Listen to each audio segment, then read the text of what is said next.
Friends, welcome back to AB education. Friend, previous class में हमने study किया था interconversion of state of matter और हमने टेस्ट पेपर भी सॉल्व किया था। स्टेट ऑफ मैटर और interconversion of state of matter से रिलेटेड जितने क्वेश्चन थे, इंपॉर्टेंट क्वेश्चन, उन सभी को हमने सॉल्व किया था।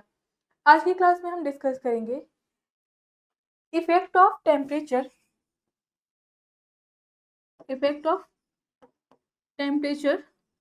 एंड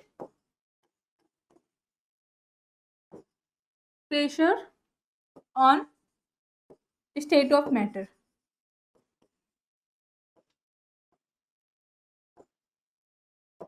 मतलब कि आज की क्लास में हम देखने वाले हैं कि टेम्परेचर और प्रेशर का स्टेट ऑफ मैटर पे क्या इफेक्ट पड़ता है। अगर हम टेम्परेचर या प्रेशर को इंक्रीज करें या डिक्रीज करें तो क्या होगा कि स्टेट ऑफ मैटर पे क्या इफेक्ट, चेंजेस आ रहे हैं, उन पे क्या इफेक्ट पड़ रहा है, उसके बारे में हम डिस्कस करेंगे। तो शुरू करते हैं आज की क्लास।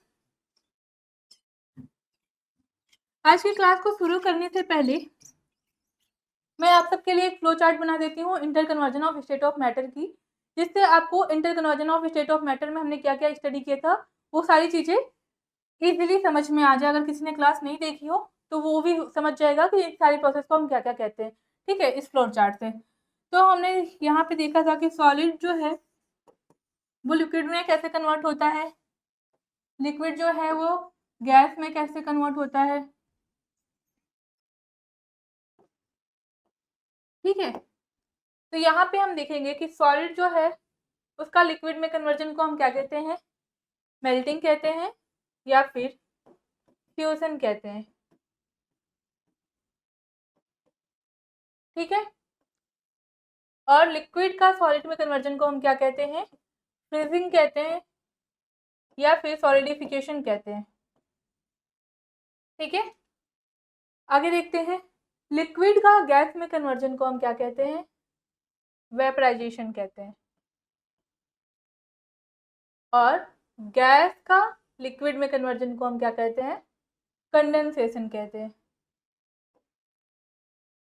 फिर हमने देखा था सॉलिड का गैस में कन्वर्जन को हम क्या कहते हैं, सब्लिमेशन कहते हैं। और गैस का सॉलिड में कन्वर्जन को हम क्या कहते हैं, डिपोजिशन या फिर डीसब्लिमेशन कहते हैं। तो ये सारी चीजें हमने प्रीवियस क्लास में स्टडी किया था। तो आज की क्लास शुरू करते हैं। देखते हैं सबसे पहले कि टेम्परेचर जो है उसका स्टेट ऑफ मैटर पे क्या इफेक्ट पड़ता है।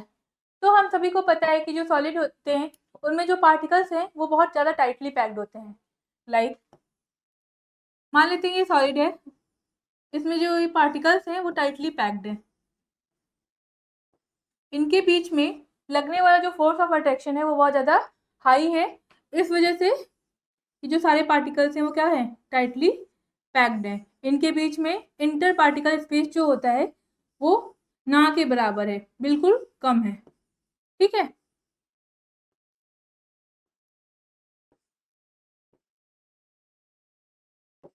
हमें पता है कि जब हम किसी भी पार्टिकल्स पे हीट एनर्जी सप्लाई करते हैं तो क्या होता है, जो पार्टिकल्स हैं उनकी काइनेटिक एनर्जी इंक्रीज हो जाती है। यहाँ पे जितने भी पार्टिकल्स हैं अगर हम हीट एनर्जी सप्लाई करें यहाँ पे तो क्या होंगे, पार्टिकल्स की काइनेटिक एनर्जी इंक्रीज हो जाएगी। और जब पार्टिकल्स की काइनेटिक एनर्जी इंक्रीज हो जाएगी तो पार्टिकल्स क्या करेंगे, इधर उधर मूव करने लग जाएंगे। ठीक है, तो यहाँ पे ठीक वैसे ही प्रोसेस होगा। जैसा कि अगर मान लेते हैं कि एक रूम है और रूम में 3-4 लोग ऐसे बैठे हुए हैं। ठीक, और यहाँ पे फैन चल रहा है। मान लेते हैं हमने फैन ऑफ कर दिया और यहाँ पे रूम हीटर ऑन कर दिया। हमने रूम हीटर ऑन किया तो क्या होगा कि यहाँ पे जो टेम्परेचर है रूम में वो क्या होगा, इंक्रीज हो जाएगा। और गर्मी का टाइम है, अगर गर्मी के टाइम में हमने हीट एनर्जी और भी ज़्यादा सप्लाई कर दी, मतलब कि रूम हीटर गर्मी के टाइम में हमने जला दिया, तो क्या होगा कि ये फैमिली मेम्बर्स यहाँ पे रुक पाएंगे, नहीं रुक पाएंगे। ये क्या करेंगे, भाग जाएंगे रूम छोड़कर। तो ठीक उसी प्रकार से जैसे यहाँ पे हमने हीट एनर्जी सप्लाई किया तो फैमिली मेम्बर्स जो है वो भाग गए, ठीक उसी प्रकार से यहाँ इस जो सॉलिड स्टेट में जितने पार्टिकल्स हैं हीट एनर्जी सप्लाई करने पे क्या करेंगे, इधर उधर मूव करने लग जाएंगे, मतलब कि सॉलिड स्टेट में नहीं रह जाएंगे वो।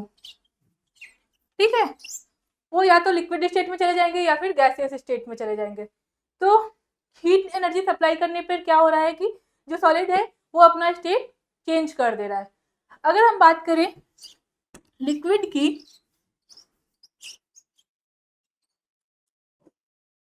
जिसमें कि जो पार्टिकल्स हैं वो इन कंपैरिजन टू सॉलिड दूर दूर होते हैं, मतलब इनके बीच में intermolecular force of attraction in comparison to solid कम होता है। तो क्या होगा कि अगर हम इनको हीट एनर्जी सप्लाई करें तो इनके पार्टिकल्स भी क्या करेंगे, इधर उधर मूव करेंगे और ये किस में कन्वर्ट हो जाएगा, गैस में कन्वर्ट हो जाएगा। सेम प्रोसेस जो है वो गैस के साथ भी होता है। लेकिन अगर हम बात करें लिक्विड की टेम्परेचर को डिक्रीज करने की, अभी तक हम टेम्परेचर को इंक्रीज कर रहे थे, अब डिक्रीज कर दे हम, मान लेते हैं हम लोग ने टेम्परेचर को क्या किया, डिक्रीज कर दिया, ठीक है, मतलब टेम्परेचर घटा दिया। टेम्परेचर कैसे घटाएंगे, मान लेते हैं ये जो लिक्विड है इसको हमने फ्रीजर में रख दिया और फ्रीजर में हम रखेंगे तो क्या देखेंगे हम कि ये आइस में कन्वर्ट हो गया, मतलब कि सॉलिड में कन्वर्ट हो गया ये। तो यहाँ पे टेम्परेचर को डिक्रीज करने पे क्या हो रहा है कि जो आइस के ये जो लिक्विड के जो पार्टिकल्स हैं वो क्या हो रहे हैं, एक दूसरे के पास पास आ जा रहे हैं। हमने टेम्परेचर डिक्रीज किया और इसके पार्टिकल्स क्या हुए, एक दूसरे के पास पास आ गए। और पास पास जब पार्टिकल्स आ जाएंगे तो इनके बीच में जो फोर्स ऑफ अट्रैक्शन जो काम कर रहा है वो स्ट्रॉन्ग काम करने लग जाएगा। यहाँ पे जो लिक्विड है वो किस में कन्वर्ट हो गया, सॉलिड में कन्वर्ट हो गया। क्यों, क्योंकि जो इसके पार्टिकल्स हैं वो पास पास में आ गए हैं, ठीक है। तो हम देख रहे हैं कि जब हम टेम्परेचर को इंक्रीज कर रहे हैं, टेम्परेचर को हम इंक्रीज कर रहे हैं तो क्या हो रहा है कि सॉलिड जो है वो लिक्विड में कन्वर्ट हो रहा है, लिक्विड जो है वो गैस में कन्वर्ट हो रहा है। लेकिन अगर हम बात करें टेम्परेचर को डिक्रीज करने का, कि अगर हम टेम्परेचर डिक्रीज कर रहे हैं तो हम क्या देख रहे हैं, हम देख रहे हैं कि जो लिक्विड है वो किस में कन्वर्ट हो गया, सॉलिड में, ठीक है। अगर गैस का हम टेम्परेचर डिक्रीज करें तो गैस किस में कन्वर्ट हो जाएगा, वो लिक्विड में कन्वर्ट हो जाएगा, ठीक है।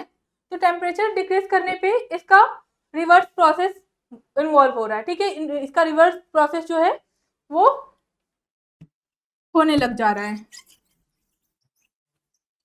अब हम बात करें प्रेशर की, कि प्रेशर का स्टेट ऑफ मैटर पे क्या इफेक्ट पड़ता है, तो देखते हैं।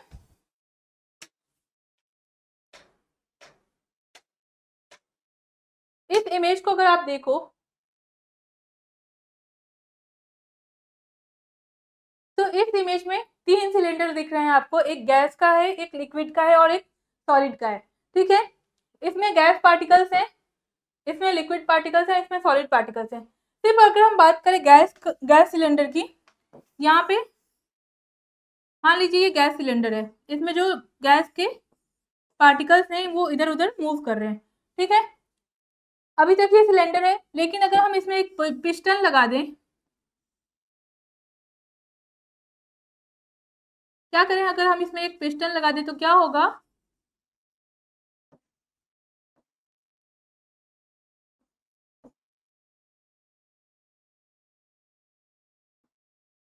अगर पिस्टन को हम नीचे की तरफ प्रेस करें तो क्या होगा, ये जो गैस की जो पार्टिकल्स हैं वो एक दूसरे के पास आएंगे। मतलब कि इस इमेज में देख सकते हो हमने पिस्टन को नीचे की तरफ प्रेस किया तो आप देख सकते हो कि जो पार्टिकल्स हैं इसमें जो बहुत दूर दूर थे वो क्या हो गए, एक दूसरे के पास में आ गए। और एक दूसरे के पास में आए तो जो गैस स्टेट में जो पार्टिकल्स थे वो किस स्टेट में चले गए, लिक्विड स्टेट में चले गए, ठीक है।